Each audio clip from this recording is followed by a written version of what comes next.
There is a quiet assumption most people carry without ever putting it into words, and it goes something like this. The past is behind us, the future is ahead of us, and we are somehow standing on a thin line in between, trying to manage both at once. It feels obvious, almost physical, as if yesterday were a place you could point to, and tomorrow were a location you might eventually arrive at. We speak this way so naturally that it rarely occurs to us to question whether these directions actually exist anywhere outside our manner of speaking. Yet if you pause for a moment, not to analyze, just to notice, you may observe something curious. You never encounter the past in the way you encounter a chair or a sound. You do not bump into last year while walking down the street. You do not trip over next week on your way to the kitchen. What you encounter instead are sensations, thoughts, images, words appearing right here, now, dressed up as memories or expectations. The mind presents them with such confidence that they feel solid, almost spatial, but they never arrive as anything other than present experiences. Consider something entirely ordinary, like a clock on the wall. We treat it as a device that measures time moving forward, second by second, dragging the present along with it. But if you watch it carefully, what do you actually see? A hand moves, or a number changes on a screen. Each movement happens now. The idea that something called the past has accumulated behind those movements is an interpretation layered on top of what is seen. The clock does not contain yesterday. It only displays changing patterns that we mentally stitch into a story of continuity. This stitching is subtle. It happens so quickly that it feels invisible.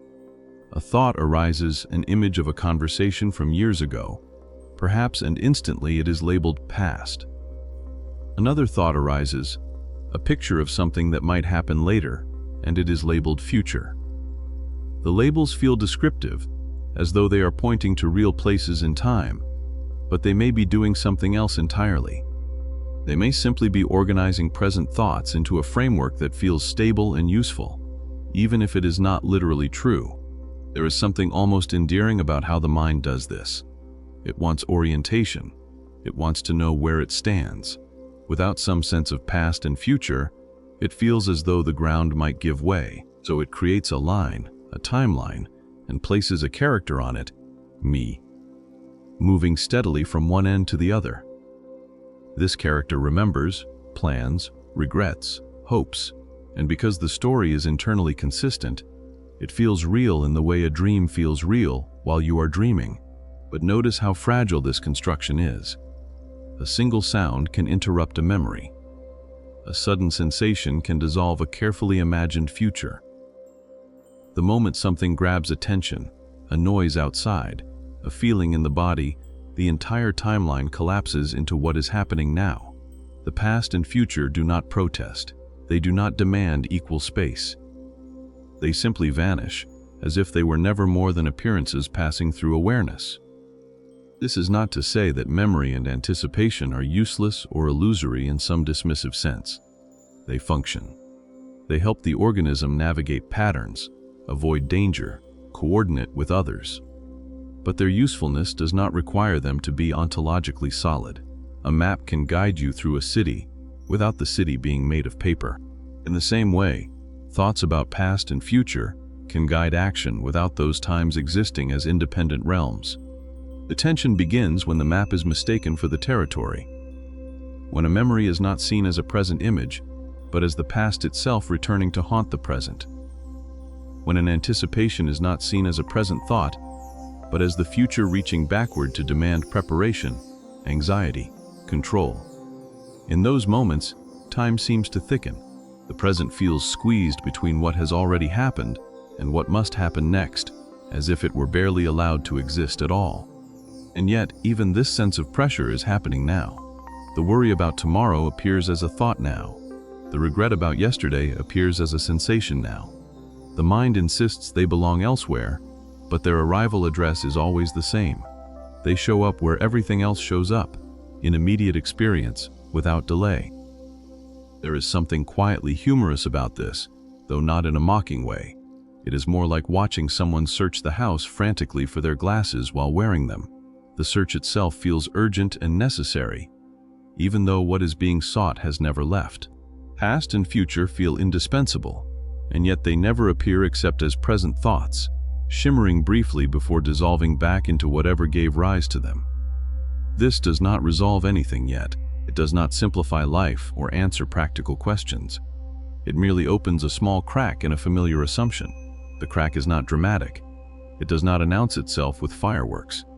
It is more like a subtle shift in lighting, where something you thought was solid begins to look more like a pattern of reflections, convincing, functional, but strangely insubstantial when examined closely. And from here, without rushing, the inquiry can linger a little longer in this space, watching how the mind keeps time, how it replays and projects, and how effortlessly it turns passing thoughts into entire worlds called then and later, even though everything it uses to build those worlds is borrowed from what is happening right now. If you stay with this noticing a little longer, something else begins to stand out, not as a revelation, but as a kind of background hum that was always there. The mind does not merely think about past and future, it orients itself around them. It uses them as reference points, much like a sailor uses stars. Without them, it seems unsure how to position itself, how to decide what matters, how to know who it is supposed to be. Think of how identity quietly leans on time. We often feel continuous, as though there is a solid someone moving from childhood into adulthood, carrying experiences forward like luggage. But what actually shows up when you look for this continuity? A memory appears, an image, a story, a feeling, and it says, "This is who you were." Another thought appears and says, "This is who you might become." The sense of a stable self seems to emerge in the space between these two appearances, as if identity were stretched like a bridge across time. Yet this bridge is made entirely of present material. The memory does not arrive stamped with dust from the past. It arrives fresh, vivid, happening now. The anticipation does not leak in from the future. It, too, appears now with its own texture and emotional charge. The feeling of continuity arises not because something is traveling through time, but because the mind is skilled at linking these appearances into a narrative that feels seamless. This narrative quality is important. Stories require sequence. They require beginnings and endings, causes and consequences. Without time, stories collapse. So the mind, being a storyteller by nature, organizes experience temporally almost by reflex. It says, "This happened, therefore this is happening, therefore this will happen." And once this structure is in place, it becomes difficult to notice that the structure itself is something being thought, not something being perceived directly. There is a subtle rigidity here, not harsh, not oppressive, but firm enough to create tension. Once identity is anchored in what has been and what might be, the present moment becomes strangely secondary. It turns into a checkpoint rather than a place of arrival. Attention is constantly pulled backward to confirm the story or forward to protect it. The now is used, not inhabited. This is often where a sense of pressure quietly enters. Not dramatic anxiety, necessarily, but a background unease. A feeling that time is moving too fast, or that there is not enough of it, or that something important is being lost as moments pass. But notice how this feeling operates. It is not the future itself pressing in on the present. It is a thought about the future appearing now, accompanied by bodily sensation. The pressure is experienced immediately, even though it claims to belong to what has not yet occurred. The same is true of regret. When the mind revisits something that should have gone differently, it can feel as though the past is invading the present. But what actually happens is simpler and stranger. An image appears. A phrase appears. A tightening in the chest appears. All of it unfolds now. The sense that one is being dragged backward through time is part of the interpretation, not part of the raw experience. This does not mean that these experiences are trivial or easy to dismiss. They can be deeply compelling. The body responds as though the threat or loss were immediate. The heart rate changes. Muscles tense. attention narrows. The organism reacts intelligently to patterns it has learned. But again, the learning does not require time to be a place. It only requires memory to function as a present signal. It is interesting how rarely this is noticed in daily life. We speak as if time itself were doing something to us, stealing youth, delivering deadlines, closing doors. Time becomes almost a character, an invisible force with intentions. And in a way, this makes sense. Stories need agents. If things feel out of control, it helps to imagine something in control. Time becomes the culprit, or the judge, or the currency being spent. But when you look for this agent, you find only movement. Change. Appearance and disappearance. A sound fades. A thought arises. A sensation shifts, but if you look closely, what fills this gap? Thoughts about what might happen, sensations in the body, sounds in the environment. The idea that this is merely a passage to somewhere else is supplied by thought. The experience itself is already complete, already happening, even if the mind insists it is unfinished. This insistence reveals something about how perception becomes rigid. The mind does not simply notice change, it demands outcomes. It wants the next moment to justify the current one. And when this demand is present, the present moment is subtly devalued. It becomes a means to an end, rather than an event in its own right. The irony is that the end being sought, the future moment is itself destined to appear only as another present experience, carrying the same demand forward again. Here, tension quietly accumulates, not always as stress in the conventional sense, but as a persistent leaning. Experience leans toward what is not here. Attention leans toward what is not happening. There is a sense of being slightly out of sync with oneself, as though life were always just about to begin, just about to settle, just about to make sense. And because this leaning feels purposeful, it is rarely questioned. Even pleasure is caught in this movement. A pleasant moment is enjoyed, but often with an undercurrent of anticipation. How long will this last? What comes next? How can it be repeated? The thought of its ending appears almost simultaneously with the enjoyment itself. The future arrives early, so to speak, and the present moment is asked to carry the weight of what it might lose. Again, all of this happens now, even though it claims allegiance to what has not yet occurred. Work provides a clear illustration. Much of what is called productivity is oriented toward outcomes that exist only as ideas. Deadlines, goals, achievements, these are all future constructs that organize present activity. They are not inherently problematic. They allow coordination and planning. But when they dominate attention, the experience of working can feel strangely empty or pressured, as though life were being postponed until some later validation arrives.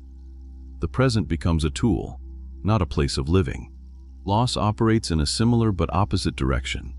When something or someone is gone, the sense of absence feels heavy, as though the past were exerting a gravitational pull. None of these announce themselves as past becoming present or present becoming future.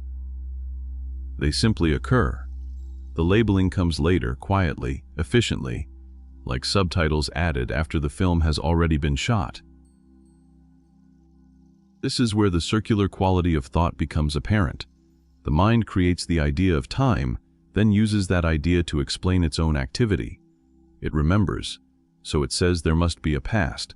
It anticipates, so it says there must be a future. And once those concepts are in place, they are used to justify remembering and anticipating. The loop closes, neat and convincing. Within this loop, effort often appears. Effort to fix what has been. Effort to secure what might be. The present moment becomes a kind of workshop, always under renovation, never quite finished. And yet, even this effort is something happening now. It is not borrowed from yesterday or loaned from tomorrow. It arises fully formed in immediate experience, complete with its sense of urgency and importance. There is no need to resolve this or push it away. Simply noticing it already changes the texture of experience, slightly. Not because something has been solved, but because the spell of inevitability weakens. Time begins to look less like a river, carrying you along, and more like a pattern the mind continuously redraws, moment by moment, using the same ink of present awareness. And as this noticing continues, the question quietly shifts. It is no longer, how do I escape the past or control the future? But something gentler, almost curious. What is it like to see these movements for what they are: thoughts, sensations, images appearing and disappearing now? Without ever leaving this immediacy they seem to obscure. As this curiosity lingers, everyday life begins to look slightly different, not in a dramatic or mystical way, but in a way that is almost disarmingly simple. Activities continue as usual. People go to work. Conversations happen. Plans are made. Yet beneath all of this, there is a faint sense that something about how time is usually felt has loosened its grip. Not disappeared, just softened, like a knot that has been gently handled rather than forcefully pulled apart. Take something ordinary, like waiting. Waiting in line, waiting for a message, waiting for an answer.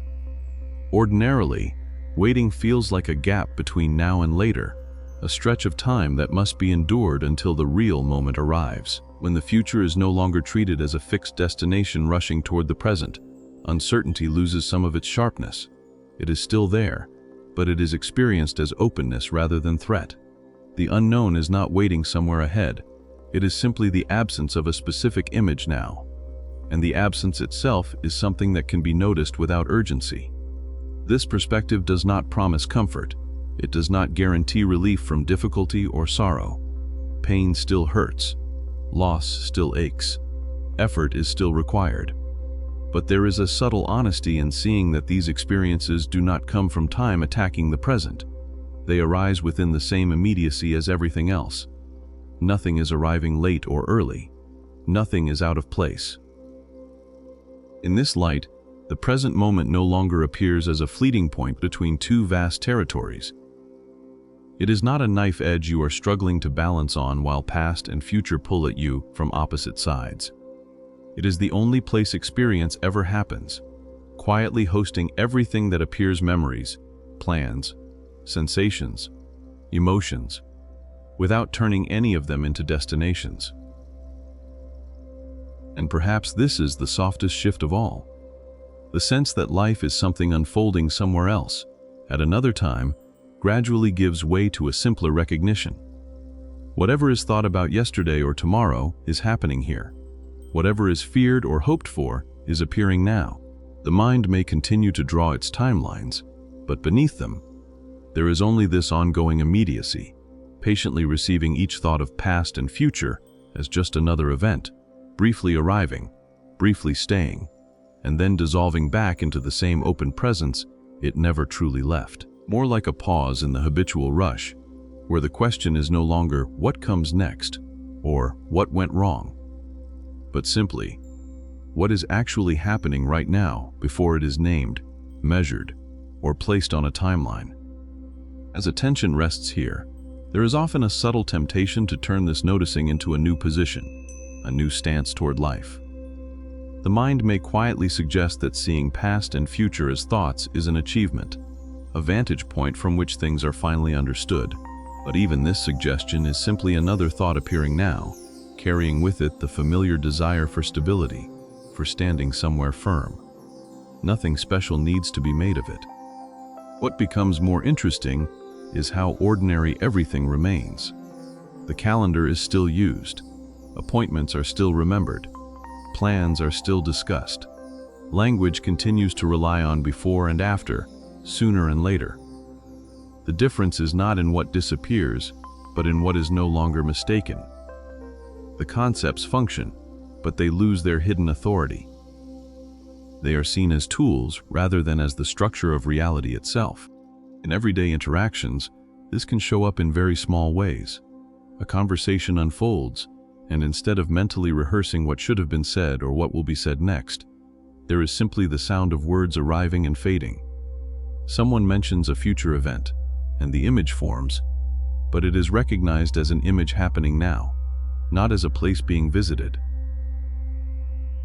Memory surfaces, and it is felt fully, yet without the added sense that time itself has reopened a wound. There is a quiet intimacy in this. Experience no longer feels as though it is constantly being compared to something else, another moment, another version, another outcome. What is here does not need to justify itself by pointing backward or forward. It stands on its own, complete in the way any event is complete while it is happening. This does not mean life becomes static or flat. Change continues. Bodies age. Circumstances shift. Relationships form and dissolve. But these changes are encountered as they occur, not as abstract movements along an imagined line. Aging, for instance, is not experienced as time passing, but as sensations, abilities, moods, and perceptions altering now. The story of getting older is added afterward, as a way of making sense of these changes. Even uncertainty begins to feel different, but what is actually present is a contrast, a difference between what is imagined and what is sensed now.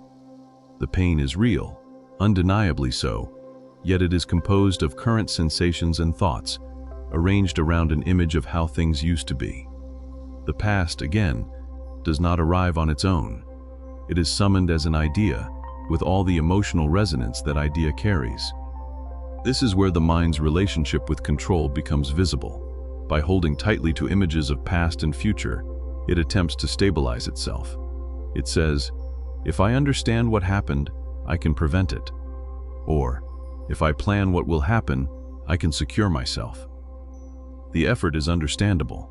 Uncertainty feels threatening. But the tools being used, memories and projections, never leave the present. They only circulate within it, generating a sense of movement without actually going anywhere. At times, this circulation can feel exhausting. Thoughts chase thoughts. One imagined scenario leads to another. One remembered moment triggers a chain of associations. And because all of this is labeled as time past causing present, present racing toward future, it feels as though something external is driving the process. But when the labeling is seen through, what remains is a pattern of mental activity happening now, feeding on itself. This does not mean the pattern stops. It continues, often automatically. But there is a subtle difference between being inside it and noticing it. When noticed, the urgency softens. The thoughts lose some of their authority. They are still there, but they no longer seem to define the entirety of reality. They become events rather than destinations. In this noticing, something curious can happen. The present moment, which previously felt thin or insufficient, begins to reveal its density. Sounds have texture. Sensations have depth. Even thoughts themselves become objects of awareness rather than invisible narrators. Time, as a psychological pressure, loosens not because it has been defeated, but because it is no longer being mistaken for something outside of experience. And this shift does not announce itself as clarity or peace. It is quieter than that.